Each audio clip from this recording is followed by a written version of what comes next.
What's up, YouTube? Sentenex here, dropping another video.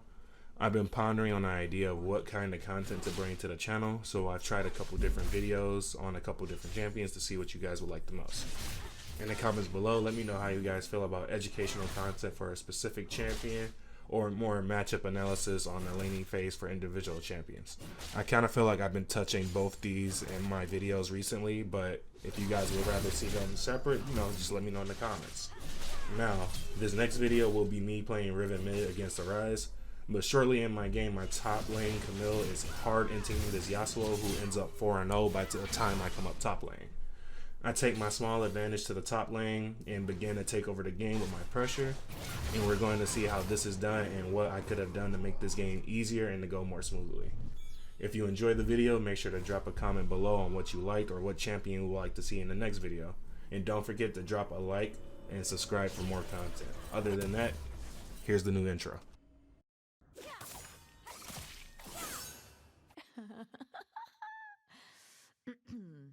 So in this game, we're fighting Rise. I took armor rune on mistake when I really needed to take the magic resist, but I thought I was fighting Yasuo and not Rise.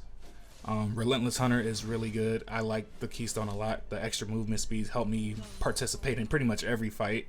And on top of that, it gets me back to my lane quicker, so I miss out on less creeps, which I feel is almost essential. So when fighting Rise, it's kind of annoying because he has Rune Prism. It's just gonna root you and you just take damage for it for free for doing anything. So you want to try and keep your distance and only punish him when he attacks the wave. So when I say attack the wave, I mean use his abilities. So you'll see that at level 2 I instantly jump on him because he threw an ability on the wave. I reacted damn near immediately and took him for over half his HP because of that mistake. Now that we're level 3, with Rise taking Phase Rush, it's a lot harder to catch him with all in since he has the root from Rune Prison on top of the movement speed to keep me kited. I want to take his Phase Rush while taking as little damage as possible and look for an all in during that window while the Phase Rush is down. But I took a lot of damage here. Kinda sucks.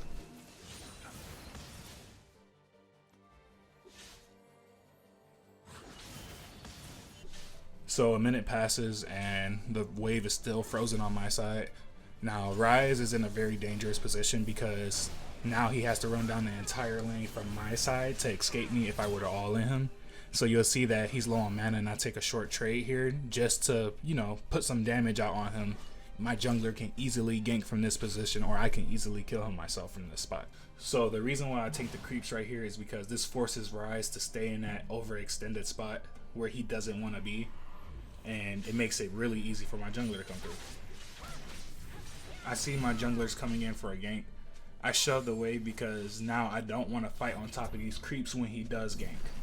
So Rise seeing that my Q is down, him being a good player, he probably would just try and kill me or put some damage out on me, especially since he got the back using his teleport. But we kind of trolled this engage and we don't end up killing him, but I ended up shoving the wave and getting the spin to go that I had. So now you see that Yasuo is 3-0 in the lane, which is very unfortunate. But we come back to mid lane, and now we get a really big wave because Rise decides to conserve his mana and slow push it. So we lose out on a little bit of creeps, but not too many, not as much as we normally would if we were to roam and he was the fast shove it.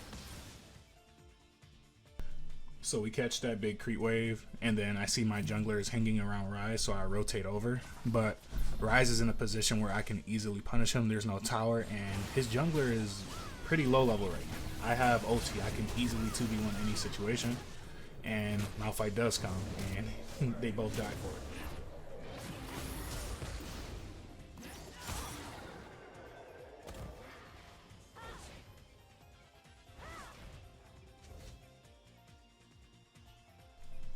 So with my top laner dying, I decide I should go up there and hold Yasuo because he'll have a much easier time laning against Rise, being able to use Camille E to engage, which kind of sets up free ganks for my jungler. And I should be okay not dying to Yasuo with the go that I just got. So I offer to go up top lane, and I do. So despite Yasuo being fed right now, I jump immediately on him when I get to the lane because he's so close to the tower, and I know I can clear the wave while attacking him. I tried to get him to take a tower shot, but the tower honestly didn't want to shoot him. He walked out of range in time, unfortunately, but we did get a good chunk of damage off on him. The damage we did to him earlier paid off because it cost him his life. So of course we shove in a wave and we want to back immediately to spend all this gold that we have acquired so we can, keep laning against Yasuo. So it's like I said earlier, Ryze just literally becomes fodder for Camille at this point in the mid lane. She uses the E to engage. She's gonna be sick. She has her ulti. And Kane jungle, he can gank from anywhere. It's literally just screaming free kills in the head.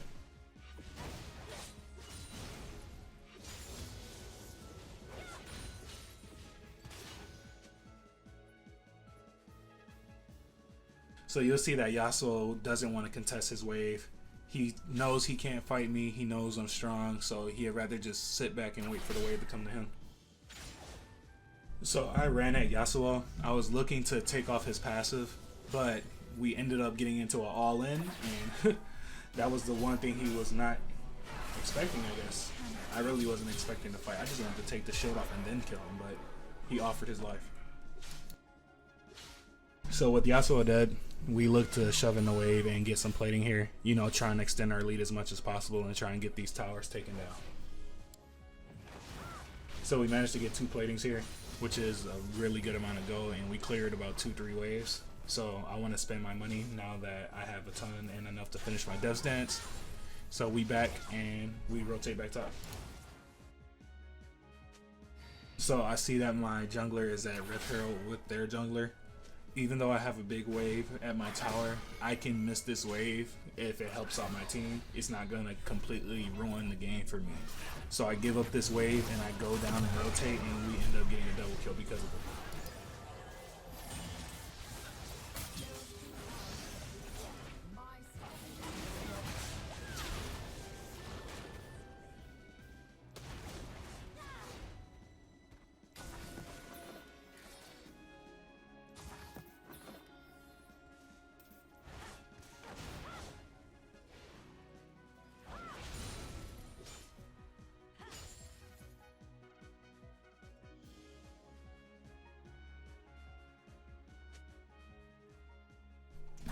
So now that we are back in lane, Yasuo does not want to fight whatsoever.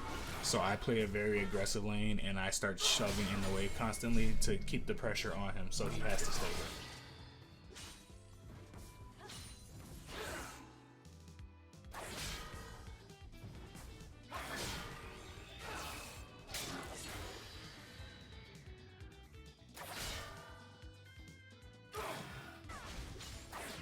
So I can't keep letting Yasuo just farm for free. So I challenge him under his tower after getting his passive. I use my passive stacks from my Qs and my third Q to engage with my R. He dodges it, which is very nice by him, but since I didn't hit him, I have nothing to fear. He kind of just blowing abilities. So I re-engage on him and we are able to completely burst him and get his flash for free.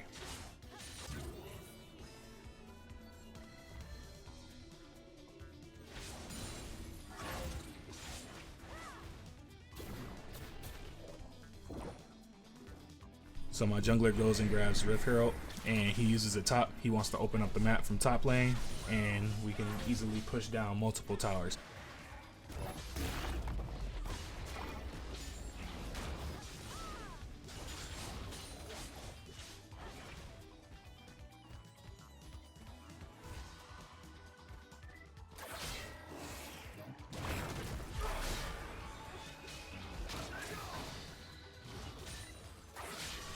So with Ryze here, I'm not looking to dive. I can easily get rooted under the tower and just knocked up by Yasuo, ultimately resulting in an int. So we make sure Rift Herald gets the knockoff onto the tower just to damage it, and we move out from there. So we rotate down to make sure the team gets the dragon, which is secure completely. I didn't even have to really rotate, they just kind of handle it on their own. So I rotate back top and proceed to put my pressure back up there.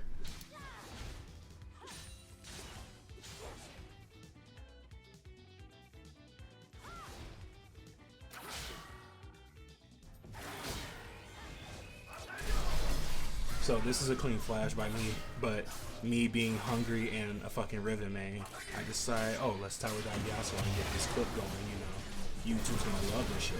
So I ended up inting, and I could have survived, but I didn't press E because I wanted to dodge Yasuo Q. So we int here. Sorry, YouTube. It wouldn't be a Sentenex video if I didn't int at least one good time, you know. So with Camille top, you already know we head straight down mid, clear the wave, and try and put some pressure down. Me being in team fights would completely shit on this team. So I want to kind of keep my pressure near the mid lane right now and let Camille farm up top and try and scale. She should be able to handle anything that comes her way now, hopefully. So I see the enemy bot lane is in the bot lane, and I don't want them to have this first tier tower. Even though it is a first tier and it's so late in the game, it's gold that I could have in my pocket or my team could have in their pocket, and we can use that time that they don't have a bottom lane to push down another objective.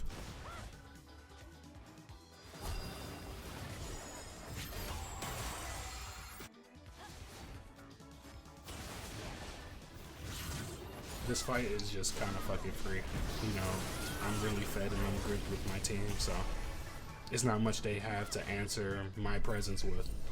And normally I wouldn't chase this far, but I'm fed as fuck. I can fight anybody. Bring that shit on.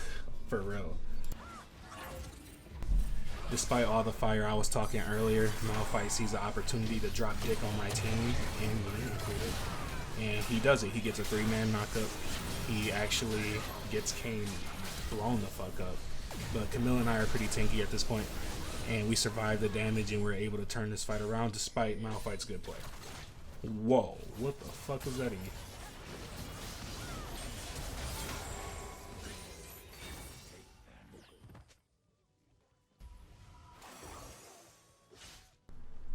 So here we are pushing in the mid tower, finally getting this shit down. And we look to try and take a little bit of HP off the second tier tower before the enemy team starts respawning. So Camille misses yet again another E, and I miss my third Q engage on Sivir, thinking he would have jumped on Sivir or just anybody. But the die still goes cleanly. So this right here is free. I just wanted to engage on Malphite before my Conqueror went away and closer to my Q cooldown, so I make sure I had a maximum DPS when comboing him.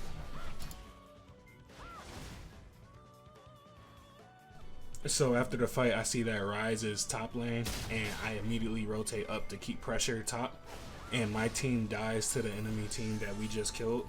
They were able to reset, and I guess some of my team wasn't. I don't know exactly what happened here. They just died mid lane, and I could push out top lane and force someone to come stop me, but it's better off me going mid and trying to defend with the Soraka pick rather than sitting top alone.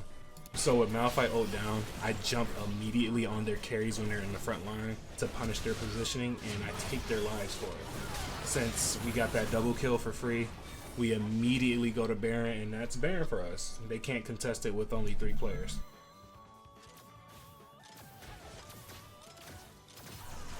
So with Baron in our possession, I want to create pressure in the side lanes. They're going to have to send Malphite for me, because if they send anybody else, I kind of just cut right through them. So that gives my team a big advantage to go push down any objective that they're choosing without the presence of Malphite ultimate. Unfortunately here, I would have been able to kill Yasuo if I used my Tiamat and canceled it with my R2 and Q, but I didn't. I fucked up my inputs and I didn't use the Hydra. Unfortunate. So after inting my Baron buff and my bounty, I go straight back to top lane to put pressure down on the low HP tower since my team is all bot. And they send Nami and Yasuo for me. Unfortunately, I'm not able to kill Yasuo just because of how close he was to the tower. I'm pretty sure if I really committed, I would, but Nami has a lot of CC behind her and I can't sleep on that.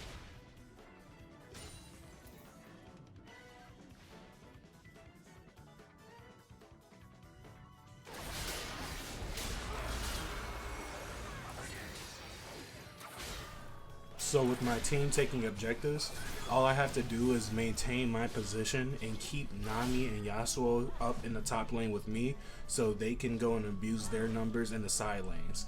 So me just being alive and being up here is bringing us objectives and taking away from the enemy team.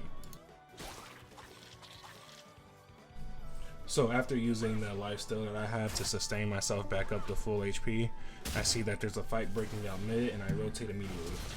Thank you, Relentless Hunter. So this team fight was pretty bad. Silver was kind of left uncontested for a while, but you know, that's kind of Camille's job to just jump on her and handle her.